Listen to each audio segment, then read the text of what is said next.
अस्सलाम वालेकुम एवरीवन, मैं हूं फातिमा एहतिशाम स्टालिन मार्केटिंग के प्लेटफॉर्म से। और आज हम बात करेंगे कि अफरात ज़र क्या होता है, यानी कि इन्फ्लेशन क्या होती है और उस इन्फ्लेशन का रियल एस्टेट मार्केट पे किस हद तक इफ़ेक्ट पड़ता है,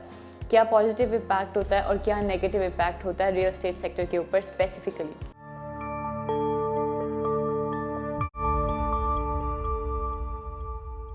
सबसे पहली चीज़ तो ये कि व्हाट इज़ इन्फ्लेशन। इन्फ्लेशन को उर्दू में अफरात ज़र कहा जाता है, यानी कि जब किसी मईशत में जो चीज़ें हैं उनकी प्राइसेस जो है वो बढ़ना शुरू हो जाती है, यानी कि जब लोगों की परचेजिंग पावर डिक्लाइन होना शुरू हो जाती है और जो गुड्स और सर्विसेज हैं उनकी प्राइसेस जनरल इंक्रीज़ आना शुरू हो जाता है, तो अल्टीमेटली इससे क्या होता है कि इन्फ्लेशन कॉज होती है। यानी कि इन्फ्लेशन कॉज होगी तो जो पैसे की वैल्यू है वो गिरना स्टार्ट हो जाएगी और फिर क्या होगा कि लोगों की जो एबिलिटी है वो चीज़ परचेज़ करने की वो आहिस्ता आहिस्ता कम होती जाती है और अल्टीमेटली ख़त्म हो जाती है।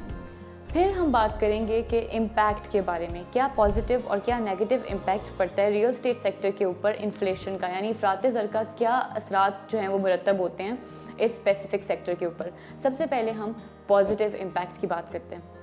दूसरे सेक्टर्स पे बिल्कुल इसका असर पड़ता है, लेकिन अगर हम रियल एस्टेट सेक्टर की बात करें तो कुछ खासा फ़र्क नहीं पड़ता, बल्कि ये जो इन्वेस्टर लोग होते हैं इनको ज़्यादा जो है बेनिफिट दे के जाती है ये इन्फ्लेशन का जो इन्वायरमेंट और ये जो टाइम पीरियड होता है ये काफ़ी इनको फ़ायदा पहुंचाता है। क्यों? क्योंकि जो इन्वेस्टर कम्युनिटी है, इन्वेस्टर लोग हैं, वो इसको इन्फ्लेशन को एज अ हेज यूज़ करते हैं। हेज का मतलब होता है कि एक ऐसी टेक्निक जिससे आप फाइनेंशियल रिस्क को कम कर सकते हैं। अब सवाल ये पैदा होता है कि बाकी एसेट्स भी तो हैं, जैसे कि गोल्ड हो गया, क्रिप्टो हो गया और स्टॉक मार्केट हो गई, ये भी तो है जो आपके एज अ हेज यूज़ किए जा सकते हैं। बिल्कुल किए जा सकते हैं, लेकिन अगर रियल एस्टेट की बात की जाए तो इसमें जो है प्रोटेक्शन जो है वो ज़्यादा होती है और रिस्क फैक्टर काफ़ी हद तक कम होते हैं एज़ कम्पेरेटिव जो दूसरे एसेट्स होते हैं। फिर हम बात करेंगे नेगेटिव एस्पेक्ट के बारे में।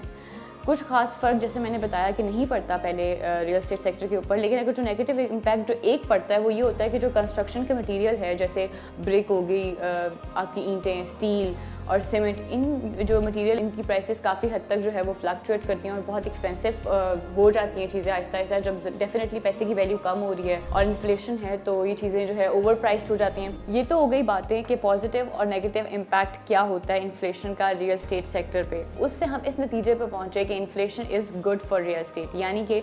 अगर अब देखा जाए इस सिचुएशन में अभी भी हम इन्फ्लेशन की सूरत हाल में है, पाकिस्तान में पैसे की वैल्यू डे बाय डे कम होती जा रही है, लोगों की जो एबिलिटी है, परचेजिंग पावर है वो कम हो रही है, डेफिनेटली उससे क्या हो रहा है, इन्फ्लेशन कॉज हो रही है। तो अभी भी जो है वो टाइम आपके हाथ से गया नहीं है। अगर अभी भी आप इन्वेस्ट करके अपना आजकल से बेहतर बनाना चाहते हैं तो I think this is the right time. क्योंकि एक कोट है जो मैं बताना चाहती हूँ, कहते हैं कि don't wait to buy real estate, buy real estate and then wait, यानी कि रियल एस्टेट खरीदने का इंतज़ार ना करें, रियल एस्टेट खरीदें और फिर इंतज़ार करें और देखें क्या होता है। क्योंकि आई थिंक प्रॉपर्टी और रियल एस्टेट जो एक सेक्टर है इसमें ठीक है रिस्क फैक्टर्स होते हैं, आपको नुकसान होता है, पर एज़ कम्पेयर टू बाकी जो एसेट्स हैं आपको काफ़ी ज़्यादा जो है आप उसको प्रोटेक्ट भी कर सकते हैं और बहुत सी ऐसी टेक्निक्स हैं जिससे आप जो आप फाइनेंशियल रिस्क है उसको आप काफ़ी हद तक अकोमोडेट कर सकते हैं, अपनी बचत करवा सकते हैं। तो इन तमाम बातों से जो है हमने ये अंदाज़ा लगाया कि अगर ये सिचुएशन चल रही है इन्फ्लेशन की तो इन्वेस्ट करना जो है वो बुरा नहीं होगा, लेकिन दो चीज़ें, इन्वेस्ट करें बिल्कुल करें, लेकिन मार्केट रिसर्च करें, अपना होमवर्क करें, जो मैं